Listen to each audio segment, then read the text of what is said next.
स्वागतम।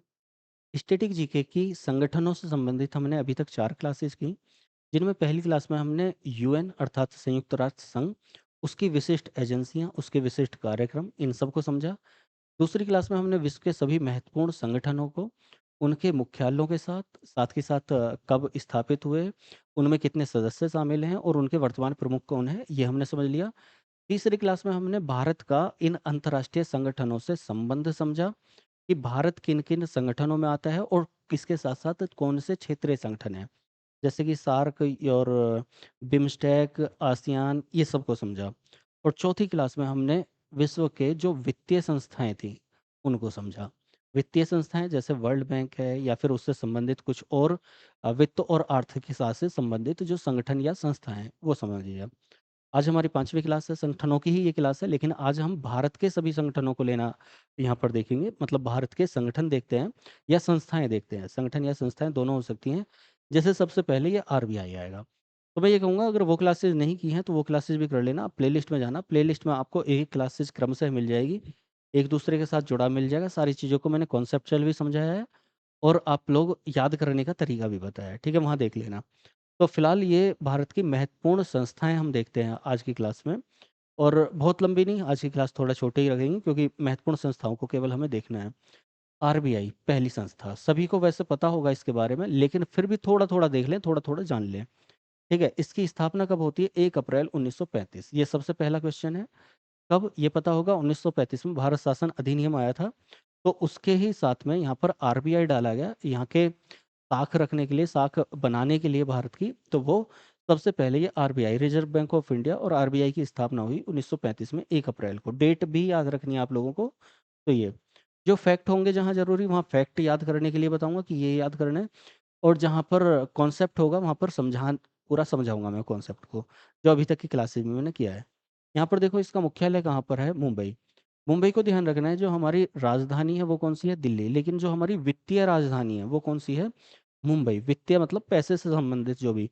यहाँ पर हम देखें तो आरबीआई लें, बीएसई लें, एनएसई लें, निफ्टी लें, सब कुछ क्या है? मतलब मुंबई। जो भी पैसे से संबंधित चीज़ें देख रहे हैं हम। तो मुख्यालय मुंबई में है। आरबीआई के कार्य क्या हैं? कार्य पूछा जाता है, इसलिए कार्यों को याद रखना ज़रूर। यह मौद्रिक नीति को लागू और मॉनिटर करता है, तो सबसे पहला काम इसका क्या है? मौद्रिक नीति। मौद्रिक नीति का सबको पता होगा, नहीं पता होगा तो ऐसा मान लो कि जो मुद्रा है, करेंसी है, यानी कि रुपया पैसा है हमारा, उससे संबंधित जो भी चीज़ें होंगी वो यही करता है। कितना छपना है, कितना नहीं छपना है, क्या रेट्स उनके रखने हैं, क्या बैंक रेट होंगे, वो सारी चीज़ें।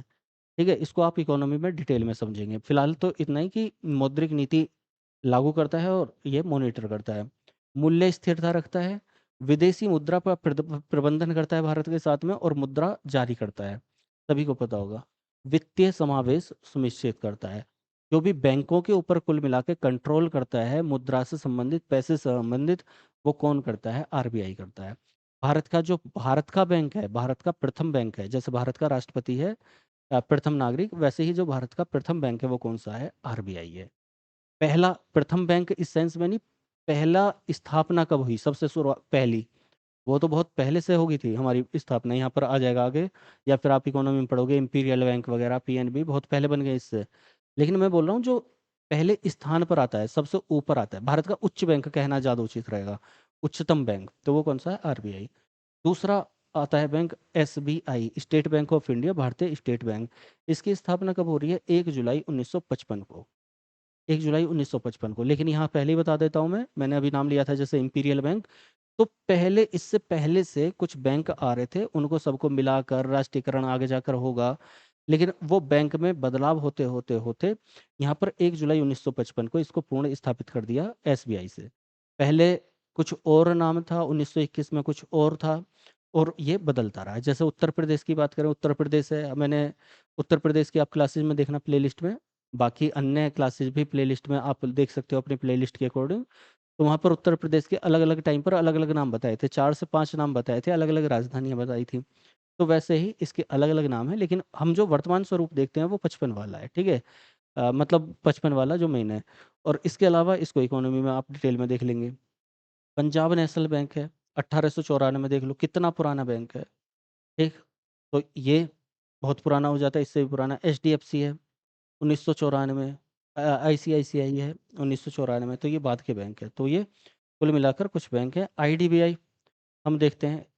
आईडीबीआई क्या है? भारतीय औद्योगिक विकास बैंक, जो हमारे इंडस्ट्रियल पर्पस से जो सबसे बड़े बैंक हैं उनमें कौन से आते हैं? आईसीआईसीआई बैंक आता है, आईडीबीआई आता है। ठीक है, ये industrial development bank of India. पूछा जा सकता है आपको कि हाउसिंग फाइनेंस से, मतलब घरेलू फाइनेंस से कौन सा बैंक संबंधित है? औद्योगिक विकास से कौन सा बैंक संबंधित है? तो आपको पता होना चाहिए आईडीबीआई, आईसीआईसीआई। ठीक है, ये क्या है? औद्योगिक विकास से संबंधित। नाम ही इसका डेवलपमेंट बैंक है, किसका? इंडस्ट्रियल। एक विकास वित्त संस्थान है। इसकी स्थापना कब हो रही है? 1964 में हो रही है। इसका मुख्यालय कहाँ पर है? मुंबई में। ये भी आईआरडीए। अब यहाँ से हमारा और इम्पोर्टेंट हो जाता है आईआरडीए से। आईआरडीए का मतलब क्या है? Insurance regulatory and development. Insurance I regulatory and development authority of India ना। तो आईआरडीए। ठीक है। स्थापना कब हो रही है? स्थापना याद रखनी है 1999 में। बहुत इंपॉर्टेंट है ये। 1999 में। मुख्यालय कहाँ पर है? हैदराबाद, तेलंगाना में। अब इम्पोर्टेंट क्यों है? जो भी हमारे बीमे से संबंधित कंपनियां हैं, जैसे एलआईसी हो गया, जीआईसी हो गया, ओरिएंटल इंश्योरेंस हो गया, मतलब बीमे से संबंधित कोई भी कंपनी है, वो जिसको रिपोर्ट करेगी, मतलब उसके उनकी निगरानियों के लिए, उनके नियम बनाने के लिए, उन पर कंट्रोल करने के लिए जो सबसे ऊपर बैठी हुई संस्था है, उसका नाम है इरडा, है ना। बहुत लोगों को पता भी होगा, आईआरडीए। तो आईआरडीए क्या है? जो हमारे बीमा से संबंधित कंपनियां हैं उन पर जो निगरानी रखने के लिए संस्था है, वो आईआरडीए। ध्यान रखना है 1999 में इसका गठन हो रहा है, मतलब स्थापना हो रही है। और हैदराबाद में, तेलंगाना में इसका मुख्यालय है। ठीक है। सेबी इम्पोर्टेंट हो जाता है हमारा। सेबी किस लिए इम्पोर्टेंट हो जाता है? अभी आके पहले से देख लें। भारतीय प्रतिभूति और विनिमय बोर्ड। ये क्या होता है प्रतिभूति विनिमय बोर्ड? ये सब है क्या? तो security and exchange board of India. Security full form भी याद रखनी है सबकी, जिन जिन की बता रहा हूँ। Security and exchange board of India. तो ये क्या हो गया? SEBI. Security and exchange board of India. किसका एक्सचेंज करना है, क्या है ये? तो पहले इसके बारे में देख लो। इसकी स्थापना कब हो रही है? 1988 में। ठीक है। इससे सेबी अधिनियम 1992 के माध्यम से 1992 से वैधानिक मान्यता मिली। मुख्यालय कहाँ पर है? मुंबई में, महाराष्ट्र में। ठीक है। देखो है क्या कि जो हमारी बीमे से संबंधित है वो तो आईआरडी हो गया, लेकिन एक और चीज हमें देखने मिलती है। कौन सी चीज देखने मिलती है? Exchange, stock exchange. Stock exchange क्या है? यहाँ पर लिखा हुआ नहीं है, एक्सचेंज लिखा हुआ है, security and exchange board of India. तो स्टॉक एक्सचेंज का मतलब है जहाँ पर हम क्या करते हैं? Share market. तो शेयर मार्केट से संबंधित जो भी चीज़ें होंगी, जो भी छोटी छोटी संस्थाएं होंगी या बड़ी संस्थाएं होंगी, एनएससी, बीएससी, या फिर ऐसा कोई भी एक्सचेंज हो गया, या फिर कोई भी अलग संस्था होगी। तो जैसे बैंक के ऊपर बैठा हुआ है आरबीआई, बीमा कंपनियों के ऊपर बैठा हुआ है आईआरडीए, वैसे ही हमारे ये स्टॉक एक्सचेंज, मतलब शेयर मार्केट के ऊपर जो बैठा हुआ सबसे बड़ा है निगरानी रखने के लिए, वो कौन है? सेबी। इसको ध्यान रखना है, इसीलिए इसका नाम है security and exchange board of India. ठीक है।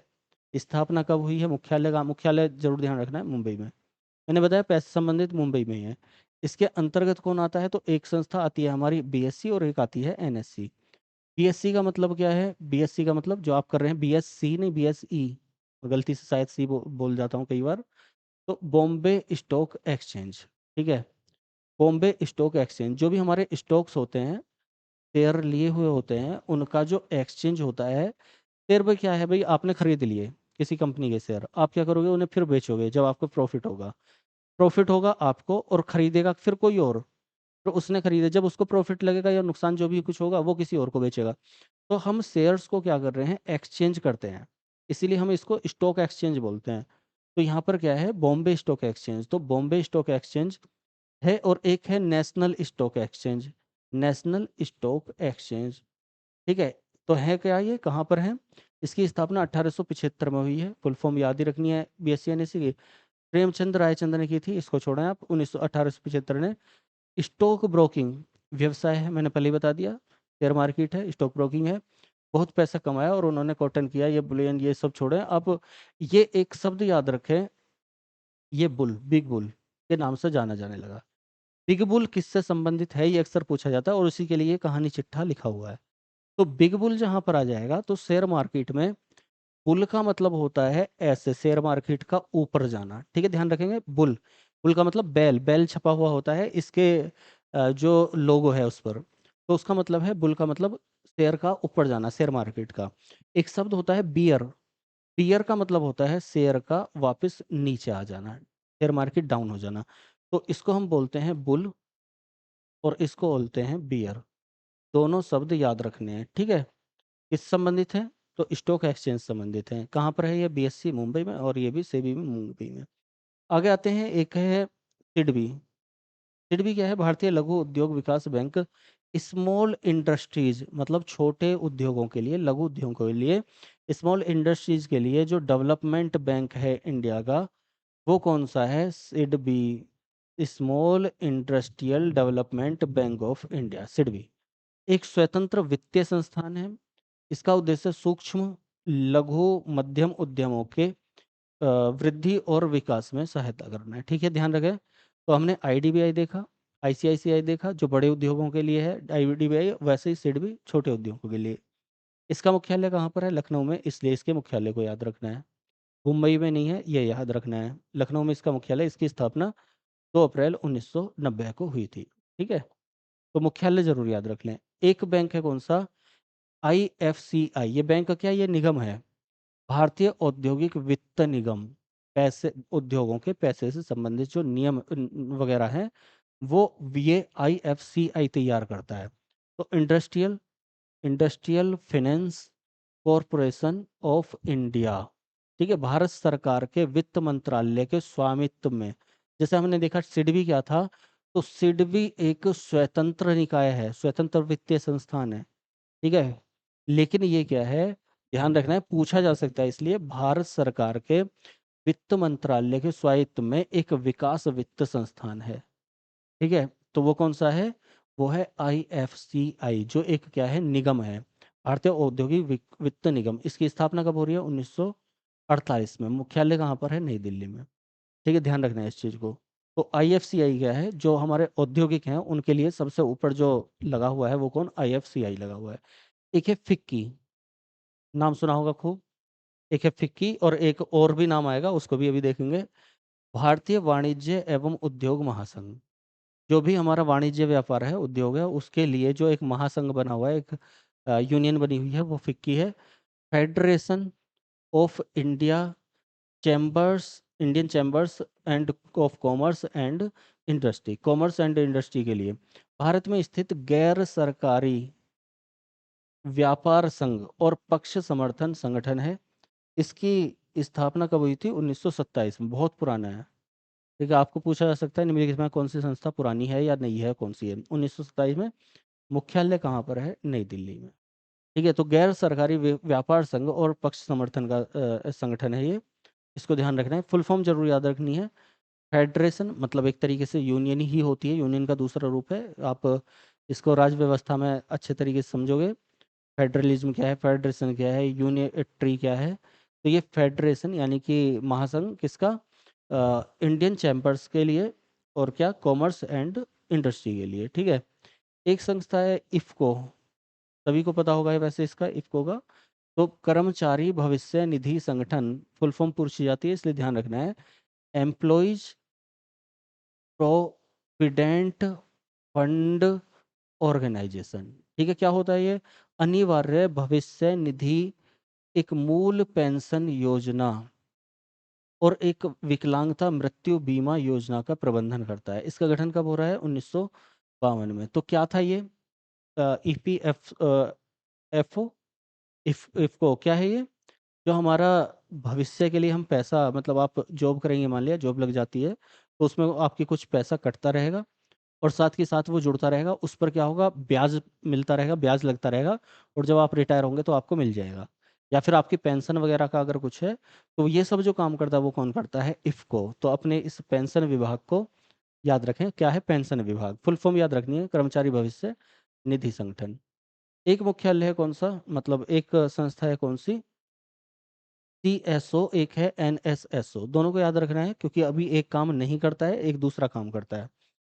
केंद्रीय सांख्यिकी संगठन, सेंट्रल स्टेटिस्टिकल ऑर्गेनाइजेशन, केंद्रीय सांख्यिकी संगठन, यानी कि स्टेटिक्स के, सांख्यिकी के जो हमारे वो हैं, क्या बोलते हैं इन्हें, जो नमूने हैं वो तैयार करना, जो स्टेटिक्स है, जो आंकड़े हैं वो लाना, वो किसका काम है? SCO का, CS होगा। सांख्यिकी और कार्यक्रम कार्यान्वयन मंत्रालय के तहत काम करने हेतु भारत में यह राष्ट्रीय आय अनुमान तैयार करने के लिए जिम्मेदार है। जो हमारी GDP है, GNP है, ये सब जो तैयार करता है, राष्ट्रीय आय तैयार करता है, वो सब कौन? या तो CSO या NSSO। अभी देखते हैं दोनों में अंतर क्या है। इसका गठन कब हो रहा है? 1951 को हो रहा है, 2 मई को। और इसका मुख्यालय कहाँ पर है? दिल्ली में है फिलहाल तो ये। दूसरा क्या है? राष्ट्रीय नमूना सर्वेक्षण कार्यक्रम, नेशनल सैंपल सर्वे ऑफिस। ठीक है, इसको फुल फॉर्म दोनों की याद रखना है। Central statistical organisation, national sample survey office. सांख्यिकी योजना और कार्यक्रम कार्यान्वयन मंत्रालय के तहत 1950 में स्थापित किया गया। सामाजिक आर्थिक सर्वेक्षण आयोजित करता है। 2009 में राष्ट्रीय सांख्यिकी कार्यालय NSO बनाने के लिए इसे केंद्रीय सांख्यिकी कार्यालय के साथ विलय कर दिया गया। मैंने बताया था कि पहले क्या था, पहले ये 2 अलग अलग संस्थाएं थी, लेकिन अभी क्या है, इसका इसमें विलय कर दिया गया है। ठीक है, इस बात को ध्यान रखना है। राष्ट्रीय नमूना सर्वेक्षण संस्था भारत में बेरोजगारी संबंधित डाटा एकत्र करता है, यानी कि राष्ट्रीय आय कितनी है, GDP कितनी है, GNP कितनी है, NNP कितनी है, नेशनल इनकम कितनी है, पर कैपिटल इनकम कितनी है, बेरोजगारी कितनी है, ये सब जो आंकड़े तैयार करता है, पहले ये तैयार करता था, लेकिन अब विलय के बाद में ये CSO तैयार करता है। तो ध्यान रखें इस चीज को, अब दोनों एक ही हो गए हैं। तो ये हो जाता है NSC, राष्ट्रीय सांख्यिकी आयोग। तो रंगराजन आयोग की सिफारिश पर यह किया गया है, लेकिन अभी हमने देखा NSO बनाने के लिए ये केंद्रीय सांख्यिकी संगठन के साथ ये दोनों अलग अलग चीजें थोड़ी सी ध्यान रखनी है। नेशनल स्टेटिकल कमीशन, तो ये फुल फॉर्म याद रखनी है दोनों की। ठीक है, दोनों में अंतर। एसोचैम, एसोचैम क्या है? नाम खूब सुना होगा एसोचैम, लेकिन ये है क्या? फुल फॉर्म याद रखनी है, बहुत इंपॉर्टेंट है। Associate chamber of commerce and industry of India. तो आप चैम्बर ऑफ कॉमर्स से याद रखें, एसोसिएट चैम्बर ऑफ कॉमर्स, यानी कि कॉमर्स का चैम्बर। ठीक है, इसको ध्यान रखें। भारत का 100 साल पुराना व्यापार संघ है, जिसकी स्थापना 1920 में हुई थी, मतलब 100 साल से भी ज्यादा पुराना हो गया। व्यापार संघ है, ध्यान रखना, व्यापार संघ, चैम्बर ऑफ कॉमर्स, है ना, एसोसिएट चैम्बर ऑफ कॉमर्स। नीति पता ही होगा, नीति का तो नेशनल फुल फॉर्म याद रखेंगे, इसी में लिख रही है, नेशनल इंस्टीट्यूशन फॉर ट्रांसफॉर्मिंग, और को छोड़ें आप, transforming India, national institution for transforming India, भारतीय राष्ट्रीय परिवर्तन संस्थान। ठीक है, तो ये क्या है? इस आयोग का गठन 1 जनवरी 2015 को हुआ था, मोदी सरकार आने के बाद में। यह भारत सरकार का थिंक टैंक है। इससे पहले क्या चलता था? योजना आयोग चलता था। तो योजना आयोग में सुधार के लिए इस आयोग को बनाया गया, नीति आयोग को, सभी को पता होगा वैसे इसका। प्रधानमंत्री इसके अध्यक्ष होते हैं, इस बात को ध्यान रखना। और उपाध्यक्ष को प्रधानमंत्री द्वारा नामित किया जाता है। तो अध्यक्ष कौन है इसके? प्रधानमंत्री, इस बात को ध्यान रखना है, बहुत इंपॉर्टेंट है नीति आयोग। GSI, GSI क्या है? भारतीय भूविज्ञान सर्वेक्षण, जियोलॉजिकल सर्वे ऑफ इंडिया। एक मैंने बताया था archaeological survey of India, ASI, वो अलग था, ये GSI है। ठीक है, इसकी स्थापना 1851, मुख्यालय कोलकाता पश्चिम बंगाल में। बस 2 चीजें याद रखो, GSI geological survey of India, मुख्यालय कलकत्ता। ठीक है, और कलकत्ता में ही क्या है हमारा? कलकत्ता में ही हमारा म्यूजियम है। तो ये FSSAI, एक मैंने बताया था फिक्की, फिक्की चला गया, ध्यान करना क्या था फिक्की। ये है क्या? FSSAI, FSSAI food safety and standard authority of India, यानी कि भारतीय खाद्य, खाने की चीज़ें जो भी हैं उनकी सुरक्षा और मानक प्राधिकरण। भाई किसी को रेड टैग दिया जाता है, मतलब ऐसे एक वो देखोगे खाद्य पदार्थों पर बीच में यहाँ पर रेड होगा, किसी का ये ग्रीन होता है, ग्रीन मार्क, किसी का इको मार्क, एगो मार्क, ये सब दिए जाते हैं, तो वो कौन करता है? गुणवत्ता की जांच वगैरह सब कुछ FSSAI, ठीक है, ये करता है। स्थापना 2008 में हुई थी। इसके लिए ये द्वारा आयोजित किया गया। मुख्यालय कहाँ पर है? नई दिल्ली, ये मेन चीज़ है। नई दिल्ली में मुख्यालय है, तो 2008 में स्थापना हुई। और भारतीय खाद्य सुरक्षा और मानक प्राधिकरण इसका नाम है। एक है FCI, दोनों थोड़ा सा अलग। भारतीय खाद्य निगम, फूड कॉरपोरेशन ऑफ इंडिया। ये क्या है? राष्ट्रीय भारतीय खाद्य सुरक्षा मानक प्राधिकरण है। ये प्राधिकरण और ये निगम है ना। तो ये 14 जनवरी 1965 को स्थापित किया गया। मुख्यालय इसका भी नई दिल्ली में है। यह खाद्य निगम अधिनियम 1964 के तहत गठित एक वैधानिक निकाय है, ठीक है। तो ये भी खाद्य सुरक्षा पर काम करता है और ये भी खाद्य सुरक्षा पर काम करता है। ये निगम है और वो प्राधिकरण है। NGT, बस लास्ट करने जा रहे हैं हम, एक दो चीजें और देखेंगे। NGT, राष्ट्रीय हरित ग्रीन अधिकरण, नेशनल ग्रीन ट्रिब्यूशन। अब इसका मतलब क्या होता है? क्या होता है ये? तो पर्यावरण संबंधी, ग्रीनरी से संबंधित, नेचुरल से संबंधित, नेशनल ग्रीन ट्रिब्यूशन, पर्यावरण संबंधी मामलों से निपटाने और इनसे संबंधित निर्णयों के लिए तात्विक क्या करने के लिए, त्वरित कार्यान्वयन के लिए राष्ट्रीय हरित प्राधिकरण अधिनियम 2010 के तहत अक्टूबर 2010 को एक वैधानिक निकाय के रूप में गठित किया गया। मतलब क्या था ये? कि जो हमारे जुडिशरी है उसमें अगर हम पर्यावरण के मामले भी ले जाएंगे तो वो अन्य मामलों के साथ साथ लटक जाएंगे बहुत लंबे टाइम के लिए। तो जल्दी से उन पे कार्यान्वयन हो सके, जल्दी से उनका निपटारा हो सके, तो नेचर से संबंधित जो भी कुछ चीज़ें हैं, ग्रीनरी से संबंधित, पर्यावरण से संबंधित, उसके लिए एक अलग से निकाय बना दिया गया। क्या? NGT, नेशनल ग्रीन ट्रिब्यूशन, ट्रिब्यूट किया गया ग्रीनरी को, नेशनल, राष्ट्रीय।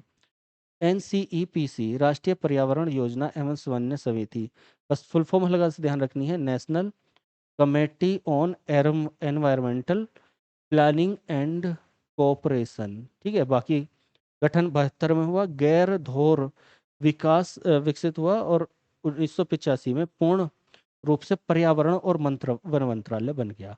तो जो हमारा वन मंत्रालय है, पर्यावरण वन मंत्रालय, वो क्या था? NCEPC, ठीक है। तो ये हो जाते हैं। इसके अलावा हाँ, ये भी करने बहुत ज़्यादा जरूरी है। ट्राई, इसका सभी को पता होगा। क्वेश्चन होता है कि भारत में दूरसंचार से रिलेटेड या फिर ऐसा कोई भी काम करने के लिए जो सबसे बड़ी संस्था है वो कौन सी है? जैसे अलग अलग लेवल की सबसे बड़ी संस्था बता दी, तो उनमें से ही भारतीय दूरसंचार नियामक प्राधिकरण, telecom regulatory authority of India. आपके सिम कैसे होंगे, कहाँ कितना कैसा नेटवर्क होगा, वो सब जो मानक तैयार करती है वो तैयार करती है, ठीक है। 1997 को भारत सरकार द्वारा स्थापित किया गया एक निकाय है भारत में दूरसंचार क्षेत्र, BSNL, MTNL, ये सब जो है वो ट्राई, ठीक है। कोई भी मोबाइल कंपनी है, सिम कंपनी है, वो सब नेटवर्क कंपनी है, वो सब ट्राई के अंतर्गत आती है। ध्यान रखना, सबसे बड़ी संस्था। BRO का पता ही होगा, बॉर्डर रोड ऑर्गेनाइजेशन, यानी कि बॉर्डर पर जो भी रोड तैयार करती है वो कौन तैयार करती है? BRO, सड़क सीमा संगठन। 1960 में गठित था। इसका मुख्यालय कहाँ पर है? मुख्यालय याद रखना है इसका, दिल्ली में है, ठीक है। यह भारत के सीमावर्ती क्षेत्रों और महत्वपूर्ण, मतलब जो बॉर्डर पर रोड तैयार करती है, ब्यूरो तैयार करती है, एक छूट गया है, वो क्या था? NHAI, बस ऐसे ही याद रख लेना। मुख्यालय दिल्ली में है इसका भी। और इसका मतलब होता है N से नेशनल, नेशनल, H से हाईवे, A से अथॉरिटी ऑफ इंडिया, ठीक है। तो राष्ट्रीय राजमार्ग प्राधिकरण, ठीक, इंडिया का भारतीय राष्ट्रीय राजमार्ग प्राधिकरण, NHAI, ये हो जाता है। एक है PCI, press council of India, press के लिए, भारतीय प्रेस परिषद अधिनियम 1978 के संवाद, ये। तो फुल फॉर्म याद रखनी है बस इसकी, press council of India. NDMA, राष्ट्रीय आपदा प्रबंधन प्राधिकरण, नेशनल डिजास्टर मैनेजमेंट अथॉरिटी, क्योंकि बहुत सारी आपदाएं कई बार आ जाती हैं, बाढ़ वगैरह आ गई या फिर कुछ ऐसा हो गया, तो उसके लिए हम त्वरित तैयार रहें, हमेशा तैयार रहें, उसके लिए NDMA, national disaster management authority, राष्ट्रीय आपदा प्रबंधन प्राधिकरण, ठीक है। ये हो जाता है। भारत में आपदा प्रबंधन के लिए शीर्ष निकाय है। कुछ क्वेश्चन पूछा जाएगा कि भारत में आपदा प्रबंधन के लिए जो शीर्ष निकाय है वो कौन सा है? तो NDMA, ध्यान रखना है। भारत के प्रधानमंत्री इसके पदेन अध्यक्ष होते हैं। पदेन अध्यक्ष हैं। 2005 में भारत सरकार द्वारा अधिनियम बनाकर ये माध्यम से स्थापित किया गया था। ठीक है, ध्यान रखना। सुलभ इंटरनेशनल, सुलभ से ही पता चल रहा है क्या होगा। तो एक भारतीय गैर सरकारी संगठन जो स्वच्छता और जल के सभी के लिए सुलभ बनाने के लिए स्थायी समाधान पर कार्य कर रहा है। 1970 में ये इन्होंने, फिलहाल तो ये तो किसके लिए है, स्वच्छता और जल को सभी तक पहुंचाया जाए तो उसके लिए। हेल्प हेल्प जो हेल्प जो एक भारतीय संगठन जो बुजुर्गों की चिंताओं पर ध्यान केंद्रित करता है, स्वास्थ्य संबंधी पहलों का समर्थन करता है, ये है। बस इतना ही। हेल्प मतलब हेल्प कर रहा है ये बुजुर्गों की। अब देखते हैं जो खेल से रिलेटेड है। खेल से रिलेटेड कौन से हैं, तो खेल भारत में कौन सा चलता है, एक ही चलता है मेनली, क्रिकेट। तो क्रिकेट का जो सबसे बड़ा संगठन है आईसीसी, इंटरनेशनल क्रिकेट काउंसिल, ये डाल दिया गया है। वैसे भारत में जो है वो कौन सा है, बीसीसीआई। ये कौन सा है, इंटरनेशनल लेवल पर। तो ये बीसीसीआई और आईसीसी। आईसीसी अंतर्राष्ट्रीय क्रिकेट परिषद है, मुख्यालय दुबई, संयुक्त अरब अमीरात, यूएई में है। स्थापना 1909 में भी इंपीरियल क्रिकेट कॉन्फ्रेंस के रूप में हुई थी। तो ये थोड़ा सा पता होना चाहिए इसलिए। बाकी बीसीसीआई, बीसीसीआई क्या है, भारतीय board of control of cricket in India, मतलब इंडिया में क्रिकेट के लिए जो बोर्ड है। 1928 में स्थापित हुआ। ये गवर्नर इसके प्रथम अध्यक्ष थे, ये क्योंकि बीसीसीआई के लिए ज़्यादा रहता है तो इसलिए थोड़ा सा। बाकी रणजी ट्रॉफी की 1934 में इसने शुरुआत की थी। और बाकी वर्तमान का पता ही होगा। तो ये बीसीसीआई के बारे में तो पता है, इनके अध्यक्ष कौन है, ये सब चीज़ें हम उसमें करंट में देखेंगे बाद में। तो एसएआई, भारतीय खेल प्राधिकरण, स्पोर्ट अथॉरिटी ऑफ इंडिया का मुख्यालय कहाँ पर है, नई दिल्ली में। ठीक है। यह भारत की सर्वोच्च राष्ट्रीय खेल संस्था है। कई बार आ जाता है भारत की सर्वोच्च राष्ट्रीय खेल संस्था, तो गलती से हम लगा देते हैं बीसीसीआई या आईसीसी। लेकिन वो कौन है, एसएआई, जिसको कोई नहीं लगाता। ठीक है। और इसकी फुल फॉर्म क्या है, स्पोर्ट अथॉरिटी ऑफ इंडिया। स्थापना कब हुई है, 1984 में। एक संस्था है राष्ट्रीय खेल विकास कोष, जो पैसा जाएगा खेल के लिए, कोष मतलब धन, पैसा, national sport development fund, sport को डेवलप करने के लिए वो फंड क्या है, भारतीय ओलंपिक संघ की स्थापना ये हुई थी। बाकी ये 1928 में हुई थी। इसकी फुल फॉर्म याद रखनी है बस, एनएसडीएफ की, नेशनल स्पोर्ट डेवलपमेंट फंड। ठीक है। एनएडीए, राष्ट्रीय डोपिंग रोधी एजेंसी, डोपिंग का पता होगा, जो क्या है ये, नेशनल एंटी डोपिंग एजेंसी। यानी कि अगर जो खिलाड़ी है वो नेशनल इंटरनेशनल लेवल पर खेल रहा है, तो उसको कुछ ऐसे ड्रग्स होते हैं, ऐसी दवाइयाँ होती हैं जो नहीं लेनी होती, तो उसके लिए बोलते हैं डोपिंग करना, मतलब एंटी डोपिंग, डोपिंग को मना किया जाता है। इसका मुख्यालय कहाँ पर है, दिल्ली में है। और 2000 ये गठन है डोप मुक्त खेलों के दृष्टिकोण। मतलब देखो क्यों होता है ऐसा, क्योंकि मान लिया आप उसमें भी देखते हो कि रनिंग वगैरह में, पुलिस वुलिस की भर्ती में, कि रनिंग करने के लिए कुछ लोग इंजेक्शन लगा लेते हैं और तेजी से दौड़ा जाएगा, स्टेरॉइड वगैरह होता है जो बहुत नुकसानदेह रहता है। तो इसलिए पता चला, एक तो सिंपली मतलब खेल रहा है, और दूसरा ड्रग्स लेके, स्टेरॉइड लेके और तब उसको खेल रहा है। तो दोनों में बहुत बड़ा अंतर आ जाता है स्टेरॉइड में। ठीक। तो ये हो जाता है।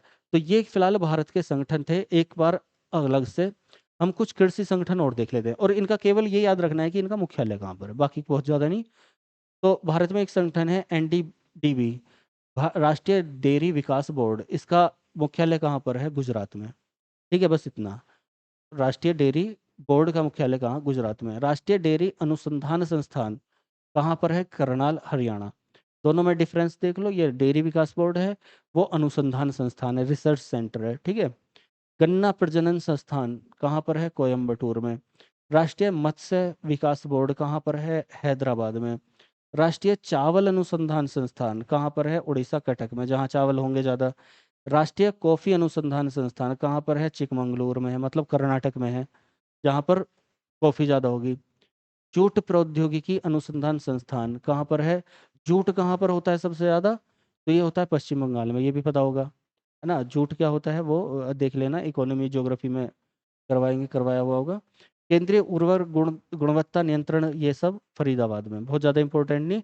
लेकिन इसको ध्यान रखना है, केंद्रीय द्वीप, टापू द्वीप कृषि अनुसंधान संस्थान कहाँ पर है, पोर्ट ब्लेयर। पोर्ट ब्लेयर का पता होगा, क्या है, अंडमान निकोबार की राजधानी है ना। छोटे किसानों का कृषि व्यवसाय संघ, नई दिल्ली। इसके अलावा पशु स्वास्थ्य और पशु चिकित्सा जैविक संस्थान कहाँ पर है? बस ये लास्ट हो जाएगा, कोलकाता। केंद्रीय जूट, ये हमने कर लिया है पहली, पश्चिम बंगाल में, ठीक है। चौधरी चरण सिंह राष्ट्रीय कृषि विपणन संस्थान जयपुर में। और विवेकानंद पर्वतीय कृषि अनुसंधान संस्थान अल्मोड़ा में। पर्वत है तो अल्मोड़ा में, बाकी ये कृषि, ये जयपुर में। चलो तो इतना ही रहने देते हैं फिलहाल। ये भारत के मुख्य संस्थाएं थी, कृषि से संबंधित संस्थाएं भी मैंने बता दी हैं। अच्छा लगा हो तो इसे लाइक कर देना और बाकी ज़्यादा से ज़्यादा जुड़ने की कोशिश करना। मिलते हैं अगली क्लास में, फिलहाल के लिए इतना ही। धन्यवाद। जय हिंद।